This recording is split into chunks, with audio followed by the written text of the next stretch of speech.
Clay, President, Chevron International Exploration and Production. Welcome on الشرق News. Let me start by asking you about Chevron's global growth plans and how this region, the East Med region, fits into the overall strategy. Well, it's great to be with you, Zaina, and I'll just tell you that the Eastern Mediterranean region is a very important part of Chevron's portfolio. We're a global company, as you know, and we are continuing to really focus on growing our traditional business while we decarbonize that business. At the same time, build new energy businesses as well, in hydrogen, carbon capture, renewable fuels. But as you look at the traditional business and we look at the Eastern Mediterranean, it is a very attractive part of our portfolio. Can you walk me through your expansion and development plans in this region?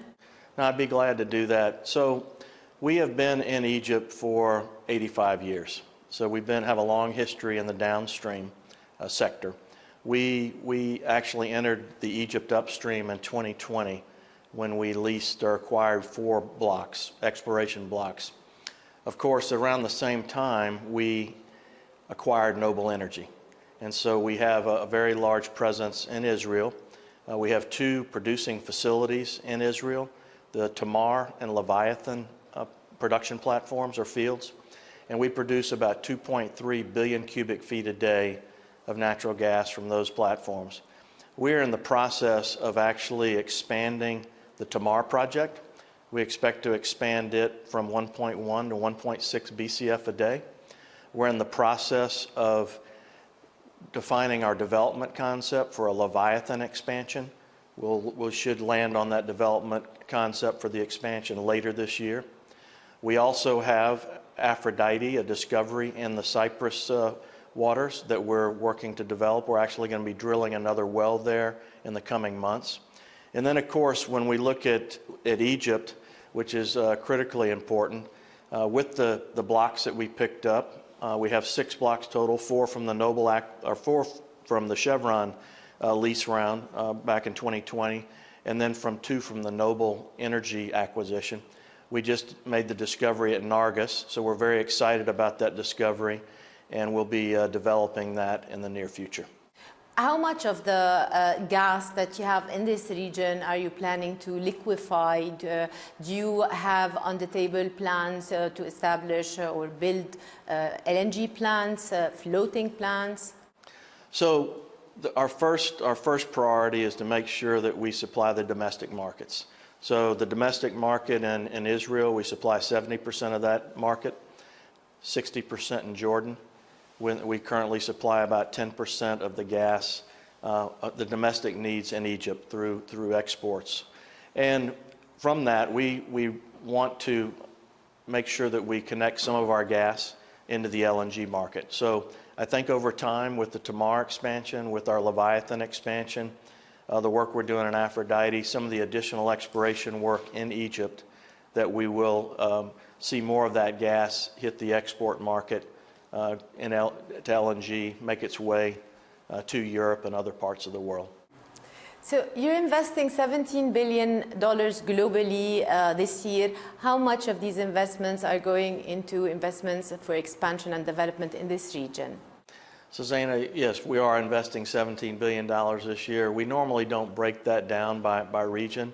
What I can tell you is that we are increasing our capital spend by more than 25% year on year globally, because we are investing in additional, not only traditional energy business opportunities, but also in new energies businesses. So, and we're really looking to make sure that we invest that capital in the most attractive opportunities around the world. Yet Chevron and most of the big oil giants are being criticized for underinvesting, especially when it comes to longer horizons. How do you respond to that? Well, the way we approach it, if we look at our business, we have a 2-pronged approach. We're really trying to make sure that we're investing in our traditional business, and we are unapologetically growing that business, our oil and gas business, year on year, while we decarbonize that business. So we are investing more.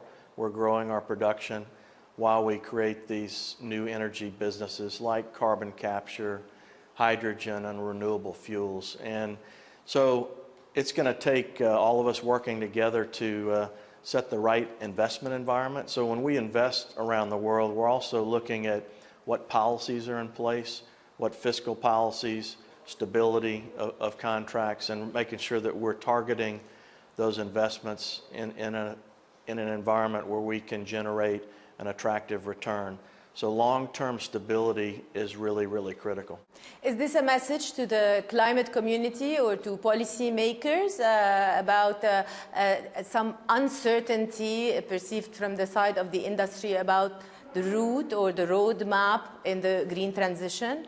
Well, I think in general, whether it's the traditional business or the new energies business, we need stable, competitive fiscal terms. We need policies that will. These investments we're making are generally long-lived investments. They take a long time to pay out. So it's really critical that we have the right kind of stable investment environment, regardless of the type of investment. So I think that's really a message to everybody. There's a limited amount of capital to be invested, and it's going to end up being directed to the place where there are the most attractive investment environments. Where do you stand on this growing debate about whether natural gas is a transitional energy or an energy of destination or an energy that should be eliminated completely? The way, when we look at energy, we think about really a premise when we look at global population, 8 billion people. There's a lot of energy needs. There's a lot of poverty in the world. There's nearly 3 billion people that are cooking off of biomass, including animal dung. There's another billion people that do not have electricity. We're going to see the population grow to 10 billion people over the next couple decades. We are going to need all forms of energy. We're going to need the traditional oil and gas business. We're going to need the new energies to satisfy the demand and make sure that we're providing and enabling the human progress that's needed around the world and up the standard of living. So when we look out 20, 30 years, oil and gas will be very prevalent for sure, as well as oil. And the key is that we're focused on decarbonizing or reducing the emissions from that business as we go forward. So we believe that all forms of energy will be needed. And as we think about the priorities in the world, we have economic prosperity that we've got to look at. We have economic security, which is related to national security, and we have environmental protection. And really, we've got to really have a dialogue, and we've got to take an approach that balances all three. We're not going to just be able to flip the switch and move to one form of energy or another. It's really going to take all of the above. It's really an and world.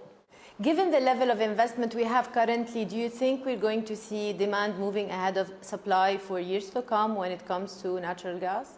Well, I think that you're seeing an increased investment in the energy industry year on year. As I mentioned, Chevron has increased its investment by over 25% from 2022 to 2023, and we've been able to grow our production. We had a record year of production last year.